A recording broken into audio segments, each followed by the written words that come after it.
Roy Benn disappeared on a wet October night in 1967, and for 31 years his name settled into the soil of a small Minnesota town the way frost settles on cornfields. Inevitable, whispered about, and hard to scrape away. The story that followed was a patchwork of half-remembered sightings, contradictory testimonies, and a quiet, stubborn hunger for truth that would not be satisfied by polite denials or the passage of time. This is the story of Roy Benn, who he was, how he vanished, and how the past finally demanded its reckoning. Roy grew up in the kind of place people named with affection and qualification. Willow's Bend, a town of 2 churches, 1 diner, a small paper mill on the river, and a bowling alley where men argued over the correct way to oil a lane. He knew everyone the way people in small towns tend to know each other, not intimately, but in layers, by face and job and the yard they kept. Born in 1939, Roy came of age into a world that had learned, awkwardly, how to be modern. He returned from a short stint in the army with his hair cut close and his jaw set, holding quietly to experiences he wouldn't speak of to anyone but his DOG. BY 1967, he was 28, lean from work at the mill, and restless. He rented a small apartment above Mrs. Langley's bakery on Main Street, where the windows steamed every morning from the ovens below.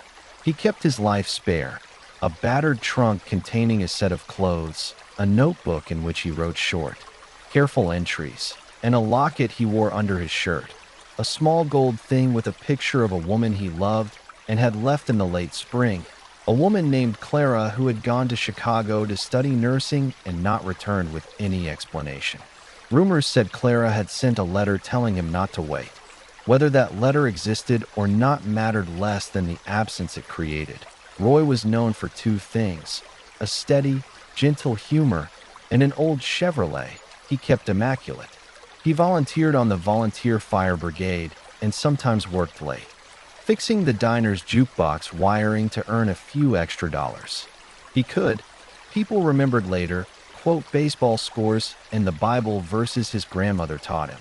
In a town like Willow's Bend, these details are the scaffolding for a life on the evening of October 14th. The rain came in sheets, and the river ran a little higher than usual.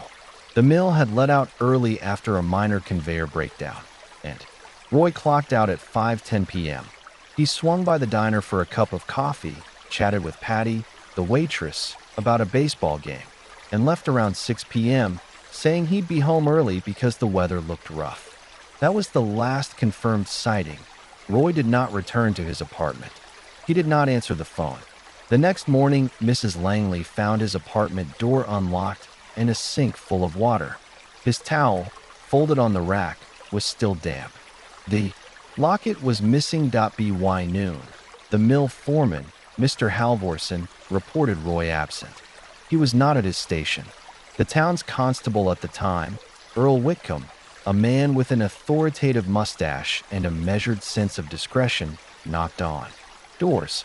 He checked the bowling alley, the fire station, and Roy's usual benches along the river. Nothing. By the time the rain stopped and the sky cleared into a brittle blue Sunday, Roy Benn was officially missing. The first week was feverish with hope. People walked the riverbanks, shouted his name into the sluices and under the bridge, and drafted search parties. Some swore they glimpsed him at the far edge of town, pacing the grain elevator as if wrestling with a decision. Others said they'd seen a car like his Chevrolet parked by the old quarry road. Then the days lengthened into weeks, and the fever cooled to a dull ache. The sheriff arrived from the county seat 2 days after Roy vanished. Sheriff Amos Clark was not a man built for bold gestures. He wore a careful patience like a coat and asked his questions in the same soft tone he used to read the newspaper aloud. He called it an investigation but relied, at first, on the town's memory. He filed a report that was thin on facts and thick with what people said they thought. He interviewed Roy's friends and old army buddies. He traced Roy's last paychecks. He found no sign of a struggle, no ransom note, no debtors, and no immediate enemies. Because the town was small and the evidence scarce, people began to tell stories to cover a silence they could not abide. Theories formed with the same casual certainty people bring to sports scores. Roy had left for Chicago, pining after Clara. Roy had been taken by river thieves who stole cars and men. Roy had run away. Occasionally, a more sinister possibility, murder, was spoken in the tone reserved for storms. But without body or motive or proof, those words lived on the edges of conversation, never fully joining the main current. In the months after Roy's disappearance, strange fragments surfaced. A fisherman found a small cufflink on the rivers, bend where the water swirled coldest. It was carved with an initial not Roy's. A child saw through the bakery window a man in a suit who looked like he had been crying, but could not say when he'd been there. A neighbor, Mr. Rice, swore he saw Roy's Chevrolet idling down by the mill one midnight, lights off, engine ticking. None of these glimpses led to anything concrete, but they knitted themselves into the town's uneasy tapestry. Sheriff Clark pursued what leads he had. He questioned an out-of-town trucker who'd been seen near Willow's Bend that night. He traveled to Chicago, trying to verify whether Clara had received anyone. For months, he filled large manila envelopes with correspondence and the printed pages of telegrams. The case file thickened with polite negations. No evidence found, no sightings corroborated, no proof of foul play. He would mark the file inactive after 6 months of fruitless searching, a bureaucratic concession to a community that preferred to live with unanswered questions rather than the constant pain of suspicion. Years flipped by. People moved, in and out.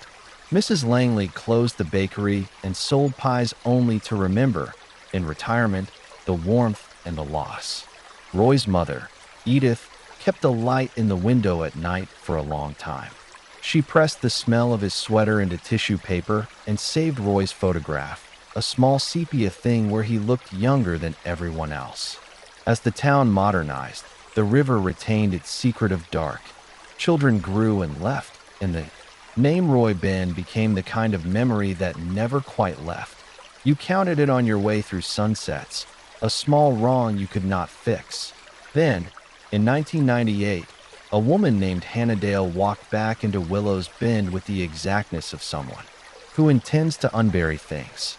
She was a reporter at a Minneapolis paper, 35, with hair cropped in a pragmatic style and an old leather satchel. She had grown up in Willow's Bend and left when she was 18, smart and impatient for a world full of other people's stories. Her father had been the younger brother of Sheriff Clark's deputy, and she had childhood memories of the sheriff's office.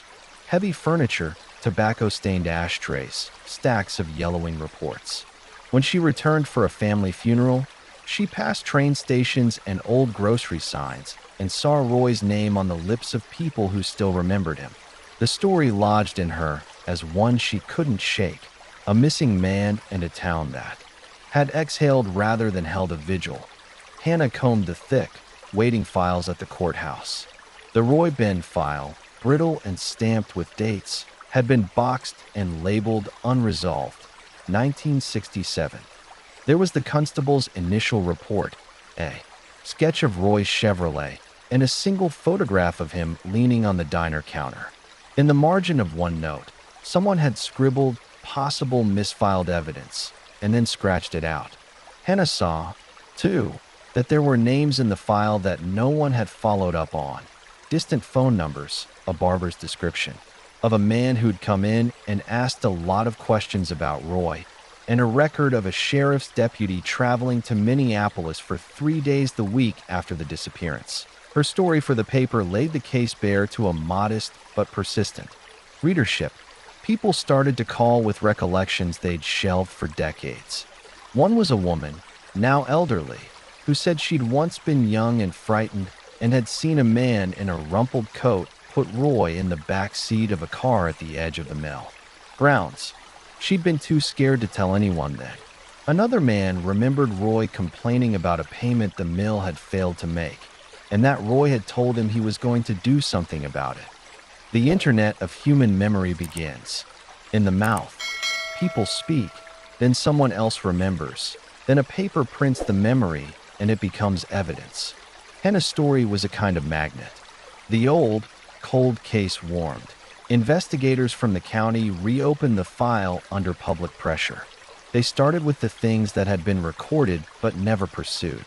They tracked down the trucker again, by then older and living in a motel in Wisconsin, who admitted, reluctantly, to stopping near Willow's Bend that night to nap, then driving on. They exhumed the small cufflink found on the bank for reanalysis, and in a small laboratory in the Twin Cities, a technician with steady hands ran his gloved fingertip over the metal, looking for anything DNA might make legible.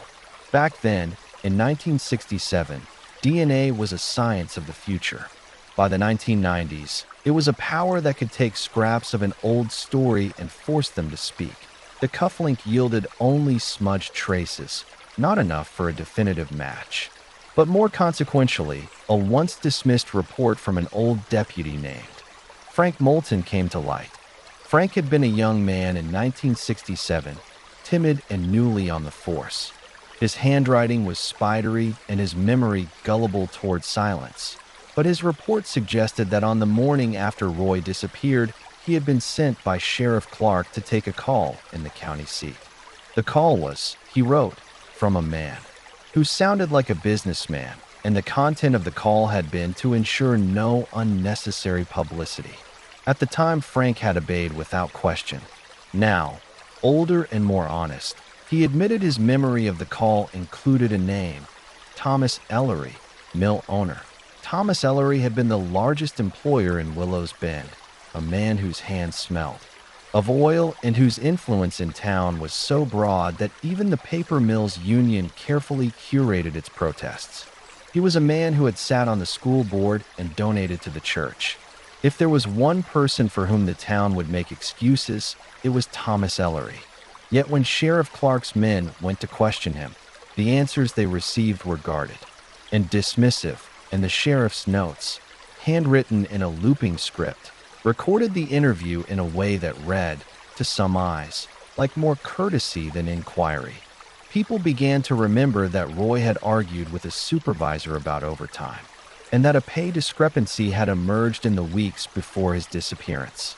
A coworker testified that Roy had kept a secret ledger where he noted small details about the mill's deliveries. When asked, the mill's accountant said he knew nothing of missing cash. Those who worked closely with Ellery spoke of a man with a temper that did not manifest loudly but made itself known in an exacting, unsmiling manner. It is here that the first true fracture in the town's narrative occurs. The initial investigation had been outwardly professional, but the painstaking re-examination revealed an undercurrent of protective silence, a community hedging its bets to shelter a golden hand. Sheriff Clark, who had led the first investigation, seemed to become slower, more willing to accept dour explanations than to pursue incendiary ones. His son, Arthur, who had a reputation in town for being brusque and protective, was known to ride to work with Thomas Ellery sometimes. Where there is interlocking power, there are often stories of compromise, but the law moves not by rumor alone. The breakthrough came from a place few considered, an old, heavy leather trunk Roy had left behind in his apartment. It had been stored in the attic of the Langley Bakery for years and forgotten. Mrs. Langley, who had the habit of keeping the town's detritus like a careful archivist, handed it over to Hannah when the reporter asked. Inside the trunk, folded with an almost religious tenderness, were letters Roy had written to Clara and never sent. Pages of aching sentences, questions, threats not against people but against the machinery that kept men in debt and silence. There were also carbon copies of invoices, scribbled names, and one note in Roy's careful hand. If anything happens to me, look at the ledger. Start with Ellery deliveries, odd numbers on Tuesday nights. It was a small, stubborn map. The ledger hinted at discrepancies and unreported deliveries, and it tied Roy's curiosity to a possible motive.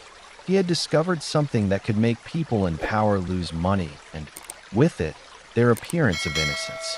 This is a motive both timeless and private. Not vengeance, not passion, but the risk of exposure. Investigators pursued every lead. A retired delivery driver recalled meeting Roy behind the mill the week before he vanished.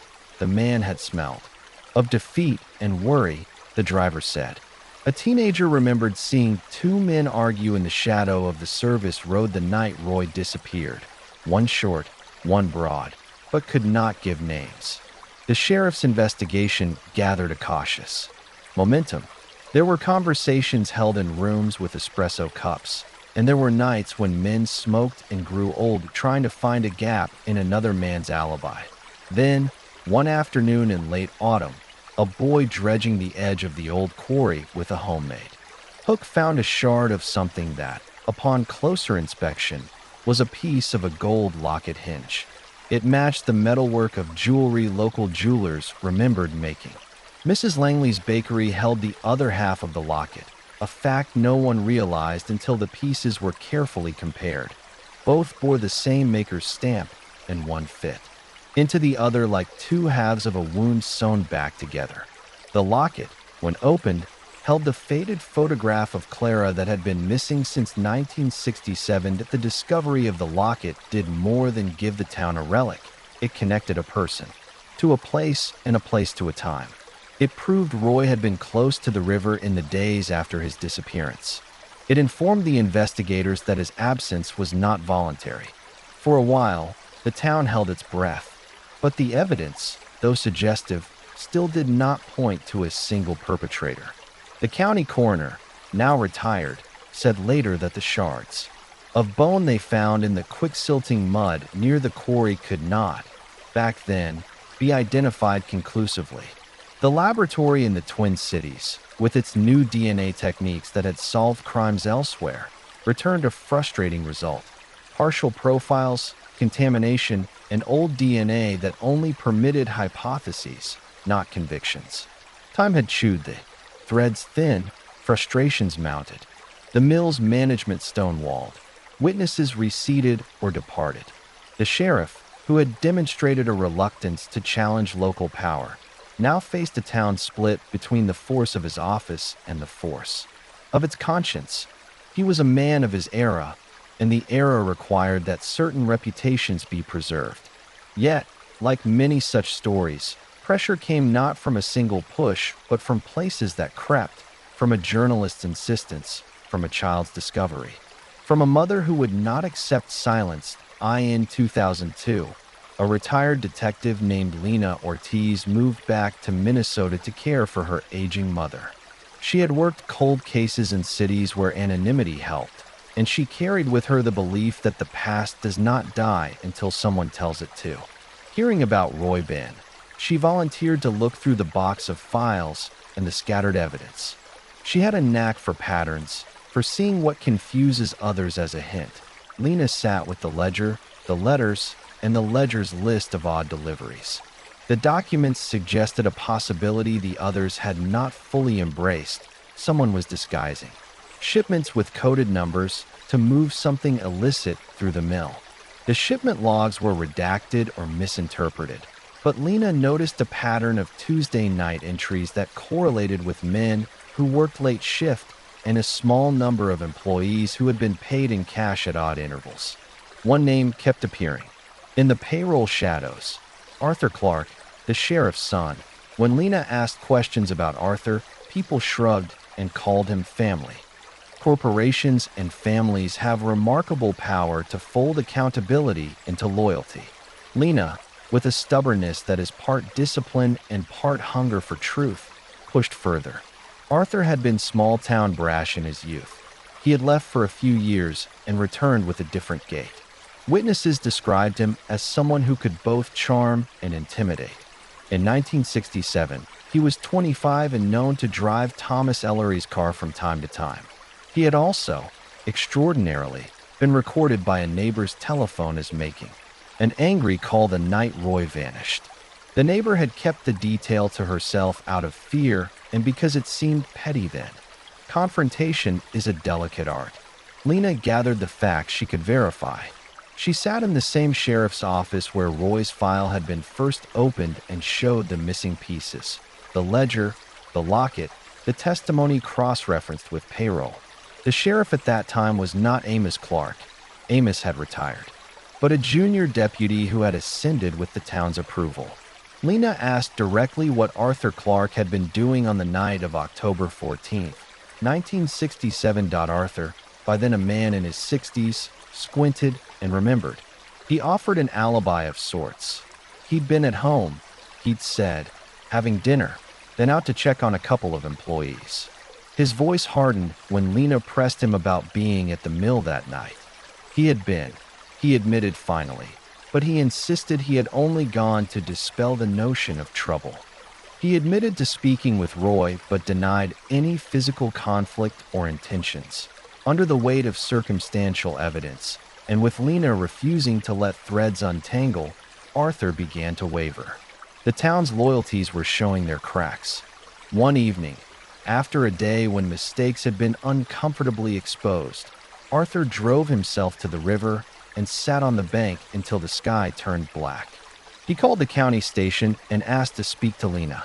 When she arrived, he told her things he had kept so long that secrecy had ossified into memory. It was supposed to be a scare, he said, hands trembling, fingers flattening into the palms of his gloves. We were all angry at him. He threatened to make a fuss over shipments, to take it to print. He said he had things on Ellery, and people were scared. Ellery's men were scared. I thought if I could just get him out of the way of the mill for a night, he'd cool off. I didn't mean it. I didn't know. What he described was an argument that escalated. A shove, a struggle near the bridge, and a desperate maneuver to push Roy into the back of a car with the intent to scare him, to take him somewhere and talk. The plan, if there had been one, unraveled. Bodies cannot be unsilenced once fear adds speed to decisions. Arthur pleaded memory like a defense and then admitted a further thing. He had called his father. I didn't want to get anyone killed. He said, I wanted someone to come to tell us what to do. In the end, he said, help had arrived. Men who were friends of Ellery, whose presence meant power, not mercy. After that, Arthur's memory stopped fitting in a way that felt honest. He remembered shouting. He remembered Roy going limp. He could not remember what happened next. The confession was not complete, and confessions are often theatrical things. Partial truth, protective omission, shameful rhetoric. But it was enough to reopen a case that many had wanted to close. With Arthur's admission, with the ledger corroborating Roy's threats to expose irregularities, and with the locket and shards tying Roy to the river, prosecutors had enough to build an argument. They convened a grand jury. The town waited. Its slow rotation of opinion. Some called it closure. Others called it performance. In the end, it was less a single villain than a net of choices. Arthur Clark pled guilty to being complicit in Roy's death. Thomas Ellery was indicted on charges related to falsified payroll and the coercion of employees, charges that had been alleged for decades but never tested. Ellery's trial forced Willow's Bend to peer at itself. The mill's management culture was exposed, its casual tolerances for bending rules laid out like laundry. The town had to reckon with the fact that silence and reputation can be instruments of violence, just as much as a fist or a gun. What no one could fully recover, of course, was Roy's life. The legal reckoning, when it came, did not replace the years his mother had kept a light burning, nor did it fully soothe the corrosive stew of regret in men who would write and retract apologies. The court sentenced Arthur to a term that in some eyes was lenient, and in others felt like the only humane outcome for a man who had been both perpetrator and victim of his choices. Ellery died before the verdict. His empire faded, sold off in pieces, and the mill eventually closed. Its parking lot cracked. Its machines rusted into silence. For Willow's Bend, the case became a wound that had finally been opened and cleaned. It hurt for a while, and then, in the slow, human way of towns, scars formed. People who had been silent found their voices. The local church started a truth-telling circle where men and women recounted how fear had shaped their actions. Hannah wrote a series of features that won modest prizes and, more importantly, made people think about small corruptions as precursors to great harms. Lena continued to work on cold cases, her approach changed by the knowledge that small items, a locket hinge, a ledger, an old receipt, could eventually topple a story built on convenience and fear that Roy's mother, Edith, lived long enough to see the indictments. She attended the hearings, wrapped in a shawl, her eyes burning. She refused to be vengeful. She wanted to know exactly how her son had died. When the prosecutor handed her reports, she read them with fingers that trembled, like leaves. On the day she died, she had a quiet smile and instructions for her modest funeral. Let there be no speeches turned to spite. He shouldn't be used for that, she told her daughter. Tell them the truth, and then sing something cheerful. Years later, people still talk about Roy Benn in the kind of private sentences that sound like a confession. Teenagers break into the old mill just to walk where fate slid the town into a new story. The river still coughs up debris after sudden rains, and sometimes, at dusk, someone will swear they see the flash of metal from a locket half buried in the silt. The case taught Willow's Bend a lesson. That silence is easy and costly, and that courage often looks like small insistences rather than grand gestures. What lingers is how the town's geometry, its loyalties, its hierarchies, its casual assumptions, created the conditions for one man to vanish with only the wind to carry note. Roy's life was ordinary in the way so many lives are. Small joys, whispered fears, work that dimmed the edges of the day. The extraordinary piece was the stubborn human will that refused, decades later, to let the story end incomplete. Investigators, a persistent reporter, an old deputy's conscience, and a woman who could not forget conspired, quietly, to make a truth endure. And there is, in the end, a final, quieter epilogue. In a modest cemetery outside town, where the grass grows long in the shoulder seasons, there is a stone with Roy's name on it. It is not ornate. It carries one date and a short line his mother chose. Always remembered. People leave small things on the stone. A coin, a scrap of paper with a baseball score from a day Roy loved, a single white flower. Those who knew him say it isn't justice complete, but it is recognition. Perhaps the most human thing of all. The Roy Benn Cold Case is a story about the way communities defend themselves and the way they, eventually, are defended by those small acts of remembrance and insistence upon the truth. It is about how power can soften into influence and how influence, when left unchecked, can crush a life.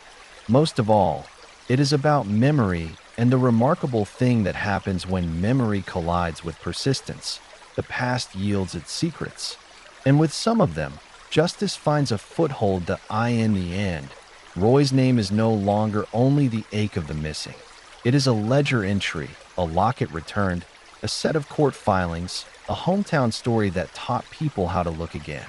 On a late October evening, years after the legal dust settled, a woman with a child by the hand will sometimes walk past Mrs. Langley's old bakery and tell the child, gently, that the river holds more than water. The child will ask why, and the woman will answer in the plain voice people use to keep the world honest. Because, she will say, sometimes the smallest things tell the biggest truths. When the town of Willow's Bend finally laid Roy to rest, many believed the story had reached its ending. But like the river that had carried whispers of his fate for decades, the past had its own way of circling back. In 2004, nearly 2 years after Arthur Clarke's partial confession, Hannah Dale published a book about the case.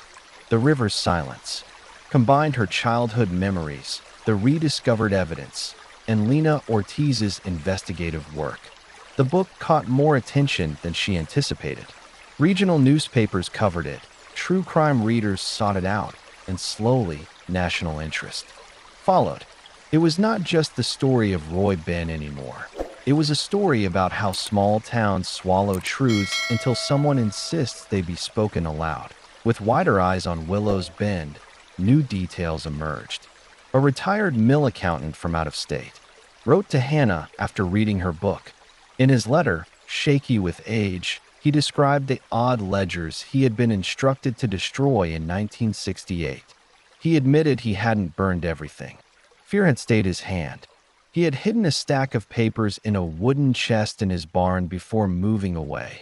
When investigators obtained the chest, they found what Roy himself had hinted at in his notes: discrepancies, unrecorded payments, coded shipments. The papers revealed that the Ellery Mill had been used to funnel not just cash but illegal goods, likely connected to organized crime in Minneapolis. Suddenly, Roy's discovery seemed even more dangerous. He hadn't just stumbled upon unfair payroll or missing overtime. He had glimpsed a chain of corruption stretching far beyond Willow's Bend. The revelation reframed everything. Arthur Clark's scare gone wrong had been the visible tip of a much larger machine. The men who intervened that night by the river weren't just local toughs protecting Ellery's pride. They had been safeguarding a profitable pipeline. Roy's curiosity, his stubborn habit of writing things down, had threatened to unravel more than anyone in town could have guessed. By 2005, federal investigators became involved. They pulled old threads, cross-referenced mob activity in Minnesota during the late 1960s, and found eerie parallels. There had been whispers of union corruption, shipments that vanished from records, and a handful of unexplained disappearances in nearby towns. Roy's case became part of a broader inquiry into how rural mills and factories had been quietly exploited by organized networks. For Willow's Bend, the news was jarring. The town had always believed Roy's tragedy was local, a dark knot tied by familiar hands. To realize it had been woven into a web that stretched across counties and states unsettled the community. It meant their silence hadn't just cost them one man. It had allowed bigger crimes to flourish in the shadows. Meanwhile, Lena Ortiz continued pressing Arthur Clark. His guilt had aged him, and prison walls had softened his defenses. He admitted that the men who arrived that night weren't strangers to him. One of them had been a fixer who worked closely with Ellery, a man named Joseph Rizzo. Rizzo's name surfaced in old FBI files connected to racketeering and extortion in Minneapolis. The problem was, Rizzo had died in the late 1970s. Whatever he knew had gone with him. Still, Arthur revealed one last chilling detail. After Roy went limp during the struggle, Arthur had not stayed. He had left at his father's urging, told to forget what you saw. When he asked later what had happened, his father never gave him an answer. Arthur had lived with the silence, but his words suggested something darker. It was possible Sheriff Clark himself had helped cover up the disposal of Roy's body. This revelation tore Willow's Bend in two. On one side were those who wanted to preserve the Clark family's dignity, remembering Amos Clark as the long-serving sheriff who had kept the peace. On the other side were those who saw complicity, a man who had chosen to protect the powerful, at the cost of justice for the vulnerable. The debate wasn't just about history. It was about the town's very identity. By 2007, more searches were conducted along the quarry and the river. Ground-penetrating radar revealed disturbed soil in a patch of land once owned by the Ellery family. Excavation uncovered fragments of bone and a rusted belt buckle, later confirmed to be consistent with Roy's belongings. DNA testing, though degraded, supported the conclusion that the remains were his. For the first time in 40 years, Roy Benn was brought home in body as well as memory. The funeral, held in the town's small church, overflowed. People who had been children when Roy vanished returned as grandparents. They carried guilt, grief, and a determination to look each other in the eye without flinching. Hannah Dale spoke, not as a journalist, but as someone who had grown up under the weight of Roy's name. "Truth delayed," she said, is not truth denied, but it comes at a price we cannot ignore. The years after saw the slow healing of Willow's Bend. The mill closed permanently, its rusting skeleton a reminder of the past.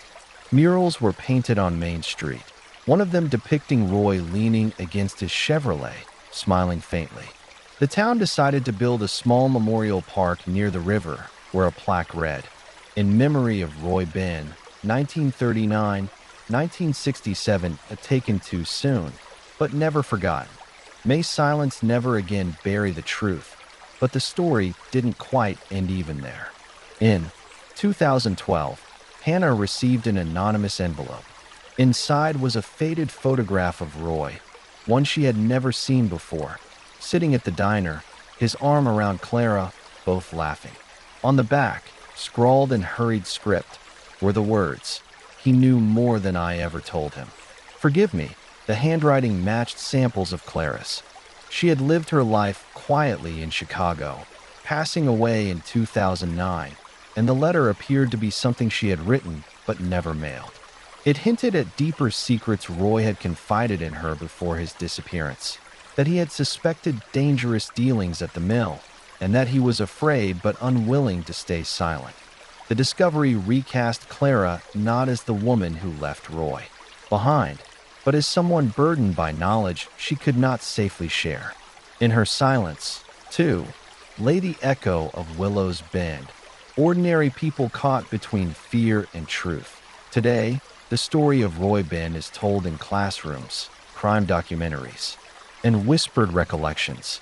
It stands not just as a cold case solved, but as a cautionary tale about loyalty, silence, and the courage required to speak. Roy's life was simple.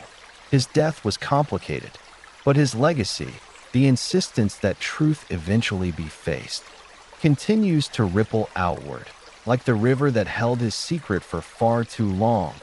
The BY 2015, nearly half a century after Roy Benn disappeared into the rainy October night, Willow's Bend was a town caught between memory and reinvention.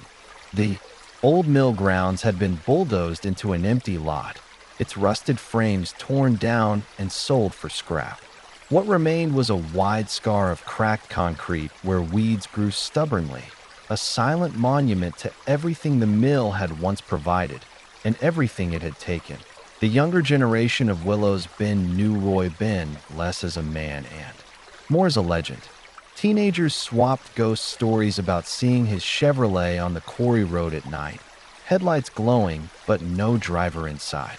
Children dared each other to leave coins on his gravestone and wait to see if they vanished by morning. Teachers, meanwhile, began weaving the case into lessons about justice, ethics, and the dangers of silence. But for the families tied to the case, the past refused to stay confined to history books. Arthur Clark had served his sentence and been released, a gray-haired man who walked with a stoop and carried his guilt visibly. He settled quietly on the edge of town, living in a modest house and rarely appearing in public. Some townsfolk wanted nothing to do with him. Others pitted him as a man broken by his own choices. His children, however, carried the heavier burden. Point one. Of Arthur's sons, David Clark grew up under the cloud of his father's conviction. By the time he reached adulthood, he had vowed never to repeat the silence that had defined the Clark name. In 2016, David publicly spoke at the town's annual memorial for Roy. He apologized on behalf of his family, acknowledging the damage done not only to Roy's loved ones, but to the entire community. His words shook Willow's Bend. No Clark had ever spoken so openly before. "I can't change what my father did," David said, his voice trembling. "But I can promise that our name will no longer be used to shield wrongdoing. I want my children to grow up in a Willow's Bend where truth is not something you bury with the river silt." For some, his speech was healing. For others, it was too little, too late. But for the first time in decades, the Clark name began to shift, not erased of guilt, but marked with the possibility of redemption. The Ellery family fared differently. Thomas Ellery's death had spared him a courtroom conviction, but his empire collapsed in the years following the revelations. His children sold off the family estate, and most moved far from Willow's Bend. Yet the Ellery name lingered in town like a sour taste. Residents would point at the vacant lot where the mill had stood and say, "That's Ellery's ghost." But in 2018, an unexpected figure returned, Margaret Ellery, Thomas's granddaughter. A lawyer in her 30s, Margaret arrived not to defend her family's past, but to confront it. She attended one of Hannah Dale's public readings from The River's Silence and afterward approached the journalist. "My grandfather built something here," Margaret said, her tone measured. "But he also destroyed something. I can't undo his actions, but I want to help restore what was lost."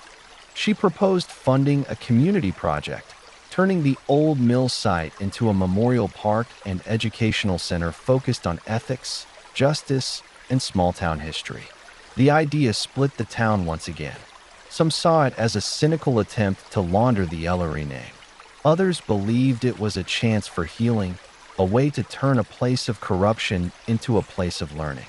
After long debates at town meetings, the project was approved. By 2020, the Benn Memorial Park opened, with walking paths along the river and plaques that told Roy's story.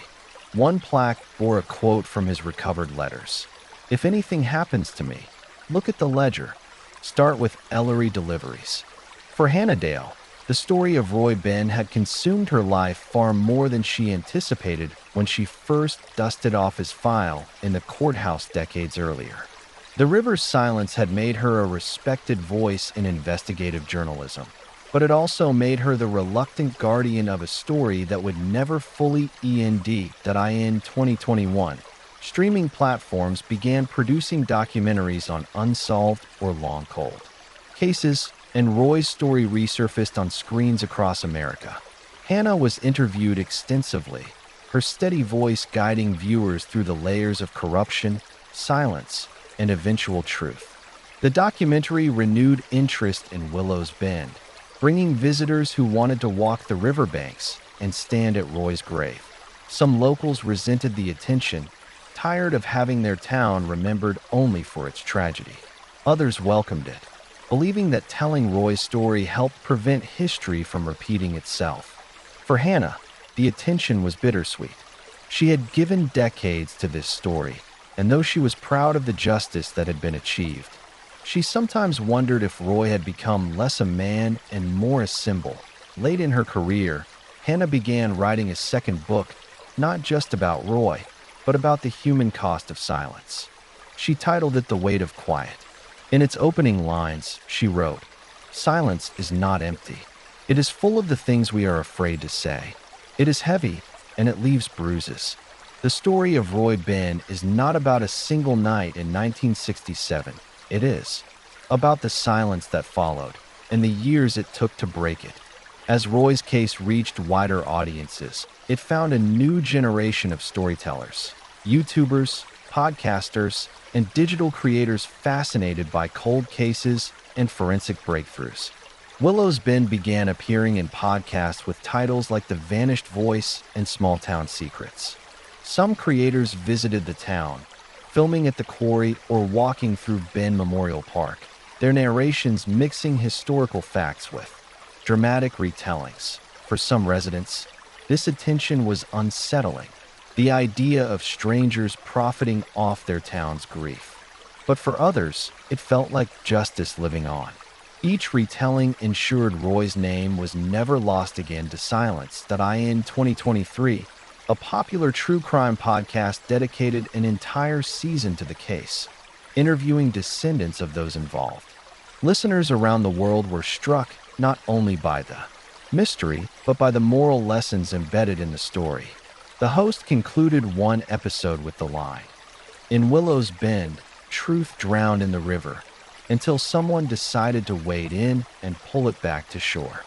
Today, in 2025, Willow's Bend is a quieter place, but not the same as it once was. The bakery where Mrs. Langley lived above her ovens is now a small museum that displays artifacts from the case. Roy's letters, the recovered locket, and even a replica of his Chevrolet. Schoolchildren visit the exhibits and learn about the dangers of unchecked power. Every October 14th, the town gathers by the river for a candlelight vigil. It is not a ceremony of bitterness, but of remembrance. Old-timers tell the young ones about Roy, his kindness, his car, the way he always helped at the fire station. Hannah Dale, now older, sometimes attends, her voice still carrying the authority of someone who fought to bring truth into the light. And when the candles flicker against the river's surface, someone always whispers the words carved into his memorial, always remembered. Because that is Roy Benn's final legacy. Not that he vanished, not that he was silenced, but that the truth, however delayed, rose to the surface like light breaking through water. The gavel may have fallen, but the echoes of the Roy Benn case never truly faded. Long after the courtroom lights dimmed, whispers of doubt, regret, and haunting memories continued to ripple through Willow's Bend. Neighbors carried secrets, families carried scars, and storytellers, both local and digital, carried questions. The trial never answered. Was justice really served, or was the truth still buried somewhere along the Willow River? To be continued in the next video.